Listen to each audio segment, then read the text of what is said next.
Isang krimen ang sinubukang itago sa isang hotel room sa Cubao, Quezon City. Pero ika nga, lahat ng sikreto mabubunyag at lahat ng baho aalingasaw. Pasado 2:00 ng madaling araw kahapon, natagpuan ng hotel staff ang pinagmumula ng baho sa isang silid sa ikatlong palapag ng hotel. Sobrang baho na malansa po na amoy ganun. Pinasok po ng kasamaan ko yung CR at na tagpuan niya sa kisame yung amoy na malansa. Nakita po na parang box. Hiyado po yun. Tapos nakabalot pa ng plastic.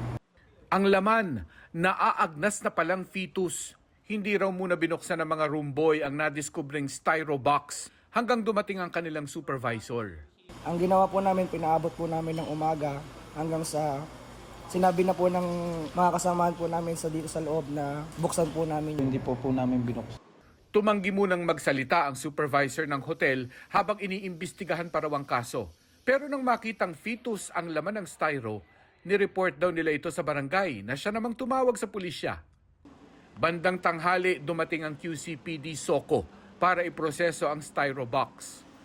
Ayon sa QCPD, nasa 6 na buwan na sa sinapupunan ang sanggol nang ito'y pinaniniwalaan nilang sadyang inilaglag ng ina. Nire-review na ng Criminal Investigation and Detection Unit ang mga CCTV sa hotel para matuntun ang suspect. Ang krimen ng abortion at child abandonment ay tinitingnan ding issue ng kahirapan ng National Authority for Child Care o NACC.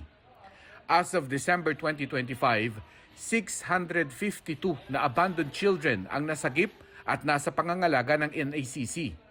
Ayon sa NACC, pwede namang lumapit sa kanilang ahensya kung matindi ang pinagdaraanan ng inang nagbubuntis kaysa mauwi sa pagpapalaglag o pag-abandona sa kanilang anak.